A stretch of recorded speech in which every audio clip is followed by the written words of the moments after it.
अध्याय 8 सर्वनाम। पढ़िए और समझिए।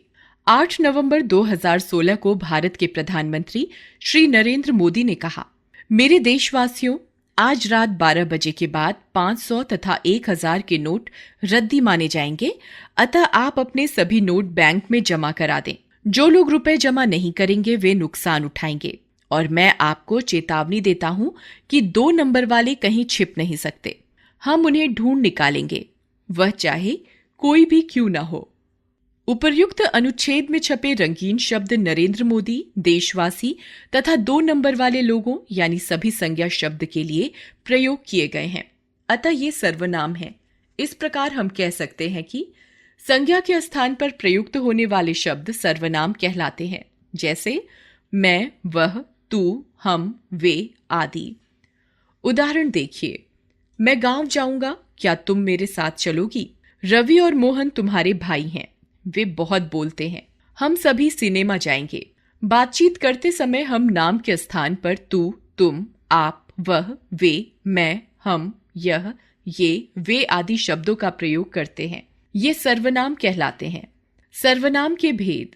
सर्वनाम के प्रमुख रूप से 6 भेद होते हैं: पुरुषवाचक सर्वनाम, निश्चयवाचक सर्वनाम, अनिश्चयवाचक सर्वनाम, संबंधवाचक सर्वनाम, प्रश्नवाचक सर्वनाम, निजवाचक सर्वनाम।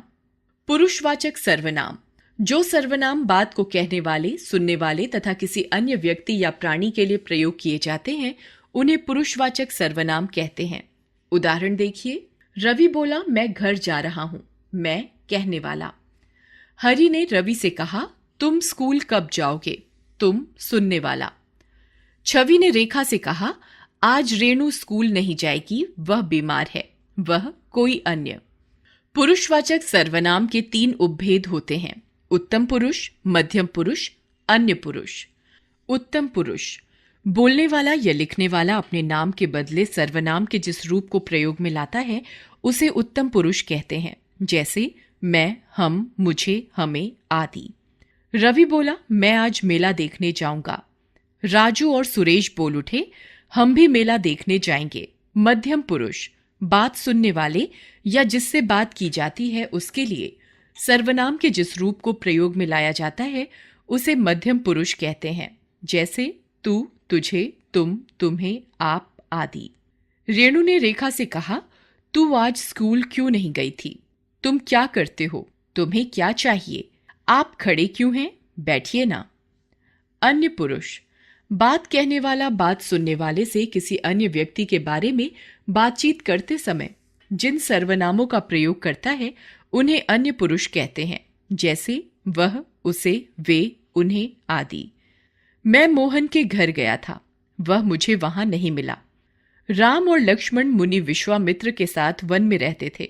एक दिन राजा जनक ने सीता के विवाह हेतु स्वयंवर रचा। वे तीनों वहां गए। निश्चयवाचक सर्वनाम। जो सर्वनाम निकट या दूर की किसी निश्चित वस्तु या व्यक्ति की ओर संकेत करते हैं उन्हें निश्चयवाचक सर्वनाम कहते हैं, जैसे यह, ये, वह, वे आदि। यह क्या है? वे कौन है? यह मुझे दे दो, मुझे यह नहीं वह चाहिए। अनिश्चयवाचक सर्वनाम। जिन सर्वनामों से किसी निश्चित प्राणी या वस्तु का बोध नहीं होता उन्हें अनिश्चयवाचक सर्वनाम कहते हैं, जैसे कोई, कुछ, किसी आदि। दरवाजे पर कोई खड़ा है, उसे खाने को कुछ दे दो। क्या किसी ने मेरी बात सुन ली है? संबंधवाचक सर्वनाम। जो सर्वनाम वाक्य में किसी दूसरे सर्वनाम से संबंध की सूचना देता है उसे संबंधवाचक सर्वनाम कहते हैं, जैसे जो, सो, जैसा, वैसा, जितना, उतना, जिसकी, उसकी आदि। जो करेगा सो भरेगा, जिसकी लाठी उसकी भैंस। प्रश्नवाचक सर्वनाम। जिन सर्वनाम शब्दों का प्रयोग प्रश्न पूछने में किया जाता है उन्हें प्रश्नवाचक सर्वनाम कहते हैं, जैसे क्या, कौन, किसे आदि। तुम कौन हो? तुम्हारा नाम क्या है? घड़ी किसने उठाई? इस थैले में क्या है? निजवाचक सर्वनाम। जिन सर्वनामों का प्रयोग कर्ता के निजी अर्थ में किया जाता है उन्हें निजवाचक सर्वनाम कहते हैं, जैसे स्वयं, आप, अपने आप, खुद आदि। तू शब्द का प्रयोग प्रायः ईश्वर के लिए तथा छोटों के लिए, अत्यधिक स्नेह या निकटता प्रकट करने के लिए किया जाता है, जैसे तू अभी तक यहीं बैठा है, हे प्रभु तू बड़ा दयालु है। तुम शब्द बहुवचन है, परंतु किंचित सम्मान प्रकट करने के लिए इसे तू के स्थान पर प्रयोग किया जाता है। पुरुषवाचक आप आदर सूचक है तथा निजवाचक आप निजता सूचक है। पुरुषवाचक आप, निजतावाचक आप यहां बैठिए, मैं अभी आता हूं, मैं आप ही सब कर लूं।